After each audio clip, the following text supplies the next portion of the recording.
Video footage and a transcript of the President's remarks have been attached, along with the letter sent by parliamentarian Harin Fernando to the Inspector General of Police. In his letter, MP Fernando claimed that the President has failed to differentiate between a seditious, genocidal, terrorist tyrant and a legislator exercising his fundamental right to freedom of speech in Parliament. The parliamentarian insisted that he will fulfill his duty by continuing to say things that displease the President, regardless of the risk to his life, as long as the President continues to fail in his duties. The letter read, quote, "I have never bribed terrorists to prevent the Tamil people from voting.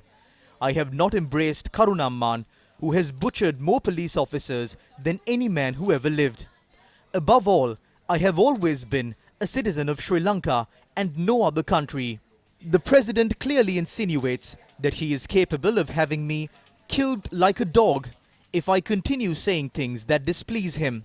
Given the serious nature of the threat made by President Nandasena Gotabaya Rajapaksa, who is also the Commander-in-Chief of the Security Forces and Minister of Defense, I have no reason to doubt him when he implies that he is capable of doing me harm. But I am stunned that the President is so agitated simply because I mentioned his first name. MP Fernando pointed out that past presidents have been called by their names or initials and that no one has been threatened with death for using the names JRJ, Premadasa, DB, Chandrika, Mahinda or Sirisena.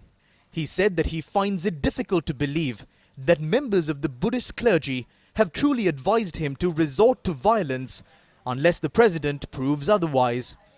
The parliamentarian said he is painfully aware that many journalists, activists and parliamentarians who criticized the President when he was the Defense Secretary have either disappeared or been assassinated, and that in many of these cases the attacks were preceded by implied threats or frivolous litigation initiated by politicians and officials.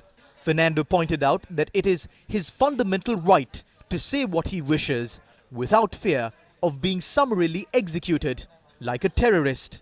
The letter to the IGP adds, quote, "I must remind you that you are the Inspector General of Police for the Republic of Sri Lanka and not the personal servant of Nandasena Gotabaya Rajapaksa. Protecting the life and liberty of members of Parliament, discharging their duties, is not a personal favour I am asking of you, but an exercise of your solemn duty to defend the Constitution of the Republic, which you are sworn to do."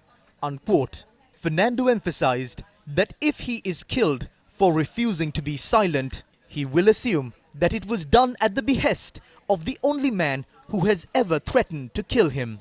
The MP said that a copy of the letter is being sent to the Speaker of Parliament, the Attorney General, heads of foreign missions in Colombo, and the United Nations Special Rapporteurs on freedom of opinion and expression and on extrajudicial, summary or arbitrary executions.